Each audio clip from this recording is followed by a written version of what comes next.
Apagar o mantener en vibración celulares o cualquier dispositivo que pueda distraer al público e interrumpir a los ponentes. Les pedimos de la manera más atenta no ingresar con alimentos, gomas de mascar y bebidas al salón del caballito. Por su seguridad, no hacer uso de los balcones. En caso de siniestros, las salidas de emergencia se encuentran saliendo y a mano derecha. De antemano agradecemos su colaboración. Que disfruten de la presentación, duración 45 minutos. Perfecto, muchas gracias. Tú me echas la mano, entonces, si quieres empezamos. Bueno, pues muy buenas tardes a todos. Me gusta mucho siempre, muchas gracias, la idea de que agradecerles de verdad de corazón, porque es un sábado en la tarde, está muy bonito el día y ustedes podrían estar haciendo cualquier otra cosa, están aquí, entonces se los agradecemos mucho. Por otro lado, en la Feria del Libro pues siempre se conmemoran centenarios o onomásticos importantes de la historia de la literatura. Yo soy crítico de cine, me llamo José Antonio Valdés y bueno, pues mi aproximación siempre que hacemos estas cosas es precisamente a través de la literatura y el cine. Y bueno, pues en el caso de nuestro personaje del día de hoy, Yukio Mishima, pues hay una película muy importante alrededor suyo que se llama Mishima, una vida en 4 capítulos, que pues vamos a tomar, digamos, como una guía para poder entender y poder conocer un poquito más quién fue este tan importante escritor. Entonces, si me gustas pasarte al menú, por favor, y nos vamos a ver la primera. A ver, en el caso de Yukio Mishima, estamos hablando de un escritor que cuando ocurrió su muerte en 1970, que vamos a ver que fue una muerte muy trágica y muy impactante para el mundo entero, pues resulta que Yukio Mishima, como que los japoneses no supieron entender qué tenían como escritor, e incluso algún intelectual que en algún momento habla sobre Mishima, dice, a ver si podemos parar tantito el video, gracias. Algún intelectual que habla sobre Mishima dice, denos unos 20 años y luego les decimos qué opinamos, ¿no? Pues ya pasaron más de 54 años, 55 años de la muerte de Yukio Mishima y los japoneses todavía no entienden el pedazo de escritor que tuvieron entre ellos. Bueno, Mishima es un hombre que ha dado y que ha inspirado a muchísimos otros autores, y en este caso pues los fragmentos que vamos a ver para que podamos entrar al universo de Mishima son de esta película que hablábamos, Mishima, una vida en 4 capítulos, de Paul Schrader. A Paul Schrader tal vez no lo ubican como director de cine, pero sí es un hombre que tiene un título en su filmografía como escritor en la historia del cine. Esa película se llama Taxi Driver, ¿sí?, de Martin Scorsese. El maestro Schrader es un egresado de la Universidad del Sur de California que perteneció a la generación de Coppola, Spielberg, Scorsese, toda la generación de los 70. Se gradúa con una interesantísima tesis que es de las pocas tesis sobre análisis cinematográfico que se han convertido en ediciones, en libros, que se llama El estilo trascendental. Fue un estudio que él hizo sobre 3 directores muy importantes de la historia del cine: Yasuhiro Ozu, japonés; Carl Dreyer, danés; y el maestro Robert Bresson, francés. Entonces fue una tesis espléndida, se gradúa con honores, pero pues quiere la vida que de pronto Paul Schrader se divorcie. Es uno de esos divorcios monstruosos, le quitan a su hija, no lo dejan verla, y entonces se sume en una depresión tremenda que lo lleva durante pues un par de años por lo menos a entregarse al alcohol, a las drogas, a visitar cines porno peligrosísimos en la ciudad de Nueva York, a cargar una pistola todo el tiempo esperando que usarla, pues esperando que no fuese contra él mismo, pero también la podía usar contra los demás. Entonces, la terapia que toma para poder desintoxicarse y poder sacar toda esa experiencia se acabó convirtiendo en Taxi Driver, guión que lee Martin Scorsese y que dice, bueno, la película me fascinaría hacerla. Y bueno, pues a partir de ahí, Paul Schrader es un guionista que podemos ver en La Última Tentación de Cristo, también de Scorsese, Toro Salvaje, también de Martin Scorsese, y luego pues el maestro Schrader empezó una carrera como director que siempre ha tenido como sello una marginalidad a los grandes estudios de Hollywood. De hecho, sus películas son casi invisibles, la gran mayoría, si no las ven en cable o las ven en la Cineteca, es muy raro ver el cine de Paul Schrader. Tuvo algunos éxitos de taquilla como La Marca de la Pantera con Natasha Kinski. Está, bueno, la famosísima, que fue su película más exitosa sin duda, Gigoló Americano, que fue la película que lanzó a Richard Gere. Y bueno, pues esta película, por ejemplo, es de las invisibles. Mishima no se estrenó en México, no se estrenó en muchísimos países. Obviamente Japón no la quiso ni siquiera recibir por el personaje que aborda, pero dice Paul Schrader, es mi película más cercana, es la película que yo estoy muy orgulloso de decir, yo la escribí y yo la dirigí. Y bueno, pues lo que vamos a ver, ya ahorita que hablamos de Paul Schrader, pues vamos a ver algunos fragmentos que les traje de esta película, que es del año 1985 y que tiene muchos puntos que podemos comentar para ir entrando al mundo de Yukio Mishima. Entonces, si empezamos con infancia, por favor. Gracias.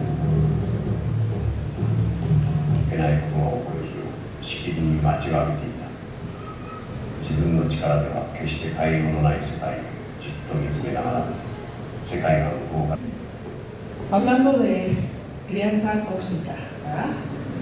Híjole, pues bueno, la familia de Mishima, de Yukio Mishima, que nació en Tokio en 1925, era una familia de mucho dinero, era dinero que se había logrado sobre todo en la época, en la era Edo. Acuérdense que Japón durante 200 años, el periodo de los Tokugawa, que ahorita hay una serie buenísima que se llama Shogun, que les recomiendo mucho para que redondeen un poquito esta historia previa. Los shogunatos, los señores de la guerra, los samuráis que tenían a su servicio, pues bueno, habían logrado un poder muy grande. Cuando viene el fin de la era Tokugawa y empieza la era Edo, que es cuando Japón se abre hacia occidente, la familia de Mishima se enriqueció muchísimo. La abuela, efectivamente, como ustedes vieron aquí, la abuela le quitó el niño a su hijo y a la nuera y lo crió como si fuera propio. Entonces, siempre Mishima estuvo rodeado de mucho dinero, de mucha cultura occidental, que también desde luego se fue complementando con la tradición japonesa y con la propia cultura de su país, pero tiraban mucho hacia lo occidental. Entonces Mishima conoce de Shakespeare, conoce de Joyce, conoce Cervantes, conoce muchísimas cosas, pero sí había un problema, sobre todo en este sentido, que la abuela siempre lo considera, ustedes lo vieron ahí en la secuencia que nos pone Paul Schrader. Por cierto, todas las secuencias que remiten al pasado de Mishima, filmadas en blanco y negro, para ir diferenciando un poco las cosas. Y pues bueno, le dice la mamá, bueno, la abuela, tú eres una delicada flor, tú no puedes crecer nada más porque sí, hay que cuidarte. Y en un momento dado, esa frase terrible que le dice, si tú hubieras quedado con tu madre, te hubieses muerto, ¿sí? Tanto la extrañas, vete con ella, ¿no? Y entonces el pobre niño, ¿qué hace, no? Ven y frótame las piernas porque solamente tú puedes hacer sentir bien a tu abuela. Bueno, fue un contexto difícil, un contexto muy complicado para Mishima, pero finalmente su niñez y su juventud son marcadas por esta sobreprotección que tiene esta mujer sobre él. Por cierto, también durante su infancia es un niño muy enfermizo, un niño muy propenso a que si le da el aire le da neumonía y lo tiene que tener encerrado todo el tiempo. Cuando quiera pertenecer al ejército japonés en la Segunda Guerra Mundial, lo van a dar de baja porque es tan delicado que ni siquiera pasa el examen médico y eso lo frustra muchísimo. Pero también viene otro descubrimiento que en el caso de Mishima es importantísimo, su homosexualidad. Vamos a ver el que dice juventud, por favor.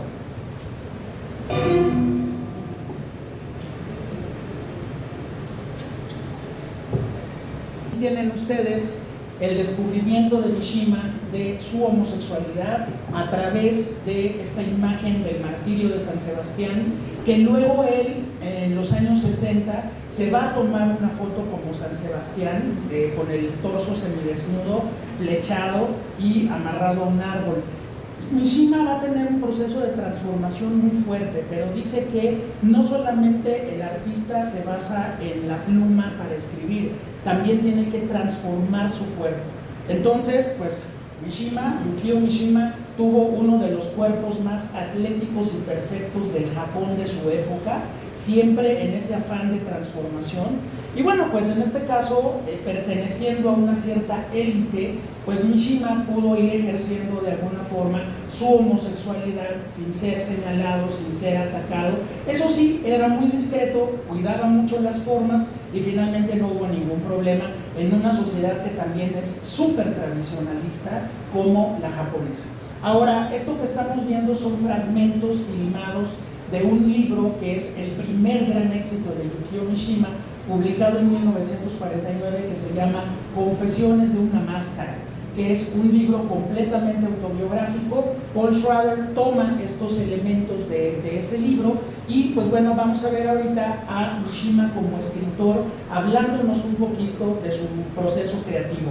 Él iba a hacer otra cosa muy diferente a ser escritor. Finalmente pues el público lo aceptó, le fue muy bien en cuestión económica, la familia lo dejó en paz y entonces Mishima se sigue escribiendo a un ritmo verdaderamente fabuloso. Deja más de 35 novelas, más de 60 cuentos, ensayos por doquier, obras de teatro para público occidental y obras de teatro kabuki que también escribe. Entonces la carrera de Yukio Mishima es completamente meteórica y ocurre entre 1949 y 1970. Son 21 años nada más de su carrera. Si les interesa conocerlo, en Alianza Editorial, y ni modo es comercial, porque es comercial, estamos en la Feria del Libro, tiene muchísimo del material de Yukio Mishima, si es que ustedes lo quieren conocer. Son las ediciones más recientes, ¿de acuerdo? Vamos a ver el que dice escritor, por favor.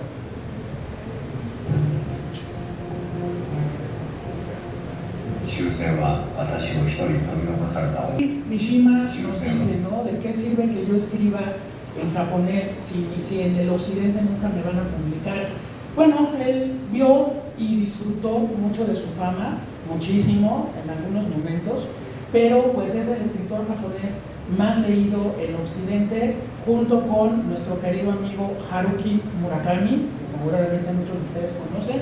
Los dos en algún momento candidatos al Premio Nobel de Literatura. A Mishima lo nominaron por lo menos 5 veces y las 5 se le fueron. Y pues Murakami ya llevamos como 7 y nomás no le cae, pero bueno, en ese sentido Mishima sí logra cruzar.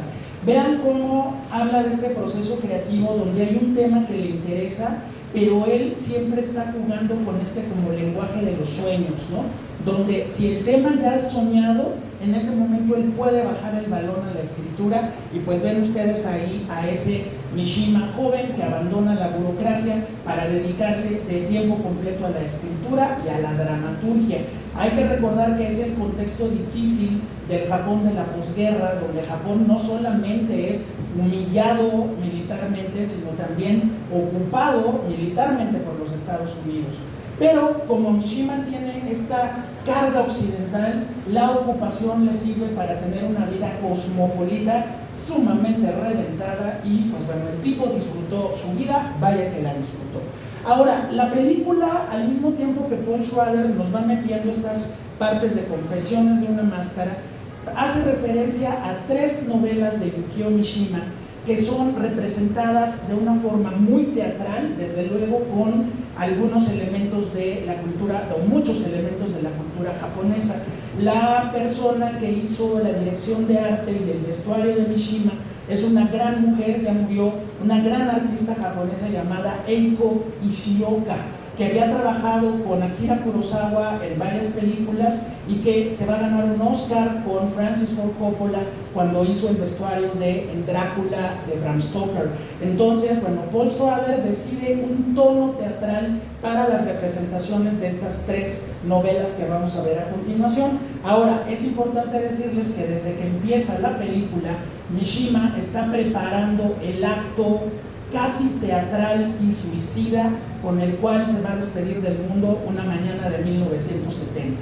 Todo eso se va preparando mientras vamos viendo estas memorias y hacemos referencias a esas 3 novelas que vamos a ver a continuación. El Pabellón Dorado, vamos a empezar por ahí, 1959, pues una película inspirada en algo que Mishima sufría siendo adolescente, que era ser tartamudo. En este caso, 2 personajes se encuentran, este joven que tiene un daño en la pierna, por el otro lado tenemos a un joven que está ya, que es tartamudo, y bueno, de pronto los dos hacen un acuerdo para ligar chicas, y ahí empieza la historia. En el caso del Pabellón Dorado, pues bueno, tenemos un joven que ha recibido una educación muy estricta de forma religiosa por su padre. Él es acólito de ese Pabellón Dorado que existe en Japón, existe en la ciudad de Kioto. De ahí se toma la idea Mishima. Pero este personaje va a quedar completamente obsesionado con la belleza del Pabellón Dorado. Y entonces, cuando conozca mujeres, cuando entre en contacto con su propia sexualidad, no puede llegar a nada porque el Pabellón Dorado es lo más bello que existe, ¿sí?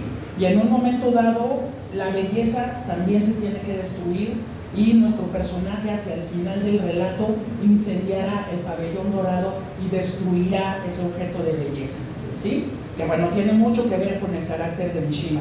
Vamos a ver ahora La Casa de Kyoko, publicada un par de años después, que tiene algo muy interesante. Adelante. Bueno, en La Casa de Kyoko reúne Mishima a un grupo de personajes, 4 hombres, donde uno de ellos en particular nos habla de Mishima como persona.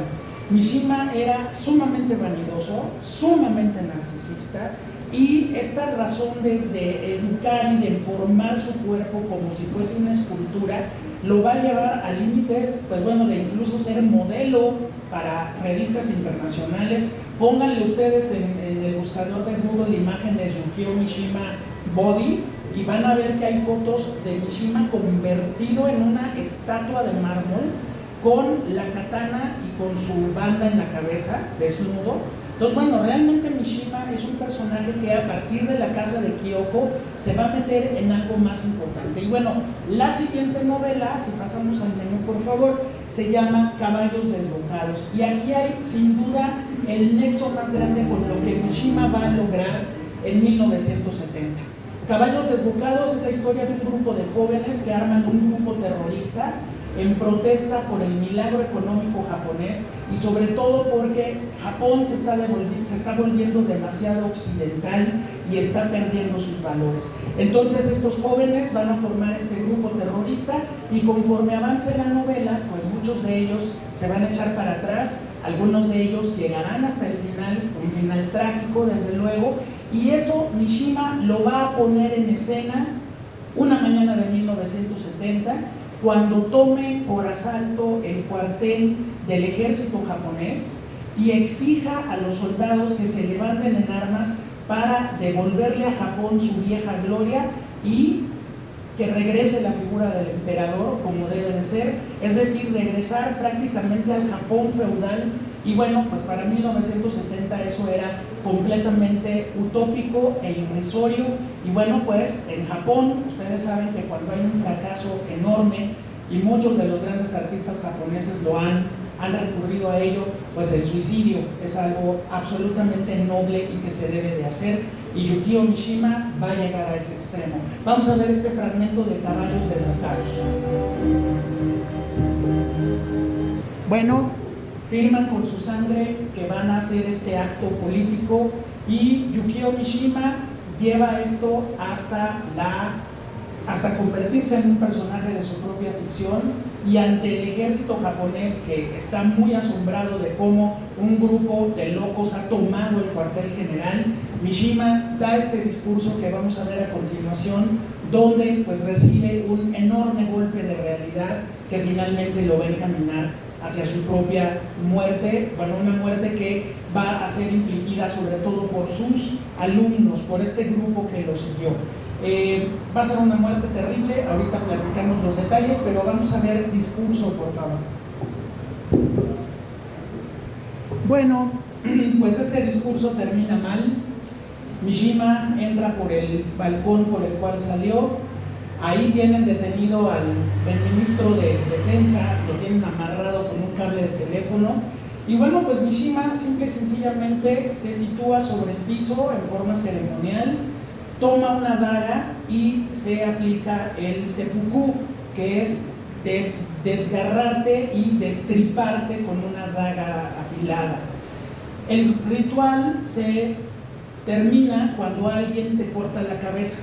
Ahí se termina el ritual del seppuku, pero el alumno encargado de cortarle la cabeza a Mishima no se la cortó a el primer golpe de espada, le tuvo que dar 2 o 3 golpes, motivo por el cual se tardaron de más y finalmente llegó el ejército, los agarró a todos. Mishima obviamente ya estaba muerto, por ahí hay fotos muy dramáticas de la cabeza de Mishima encima de una mesa, por ejemplo.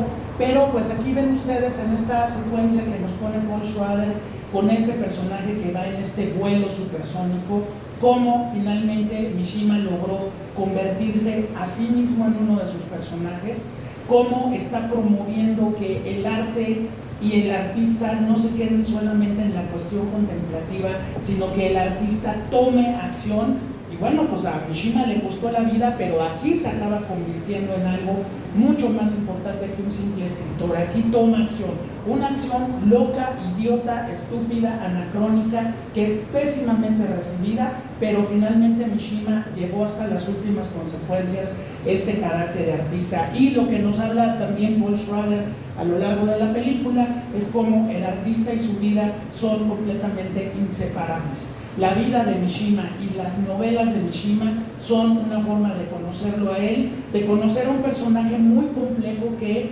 como bien les decía yo hace rato, los japoneses no saben muy bien qué hacer con él. ¿Les gusta? ¿No les gusta? ¿Lo aceptan? ¿No lo aceptan? Era un personaje narcisista, homosexual, enloquecido, que quería regresar a Japón a la época feudal, pero al mismo tiempo es un gran escritor, lleno de toda esta poesía y de toda esta manera de ver el mundo. Entonces, bueno, para ir cerrando la conversación de hoy, porque ya tenemos que abandonar el recinto, pues es nada más pues invitarlos. Estas conferencias, esto que hicimos ahorita es una llave. Yo les doy la llave para que bajen y en Alianza Editorial, si les llama la atención, busquen la obra de Yukio Mishima. También hay un estupendo ensayo de Marguerite Yourcenar sobre Mishima, que incluso mucha gente primero lee el ensayo y luego le entra al mundo de Mishima como para no recibir un golpe cultural demasiado fuerte. Marguerite Yourcenar hizo un trabajo espléndido en ese ensayo. Y bueno, que busquen también esta gran película de Paul Schrader, que está disponible en la colección Criterion, que está disponible en una copia que lanzó la Cineteca Nacional hace algunos años. La Cineteca la tuvo en un foro internacional de la Cineteca, donde se proyectó por primera vez en video de alta definición. Y la película es una producción de Francis Ford Coppola y de George Lucas, amigos de Paul Schrader, y la banda sonora también es extraordinaria. El disco de Philip Glass es una de las obras maestras de la música para cine. Bueno, pues ahí está la llave para todos ustedes. Así que muchísimas gracias a la Feria del Libro, muchísimas gracias a todos ustedes. Mañana en el Auditorio 6 vamos a estar conmemorando otro centenario, el centenario de Luis Espota, autor mexicano. Entonces, si gustan, a las 2 de la tarde nos vemos, es en el pasillo de aquí arriba, en el pasillo hasta el fondo. Y pues mientras, que disfruten de la Feria del Libro. Muchísimas gracias.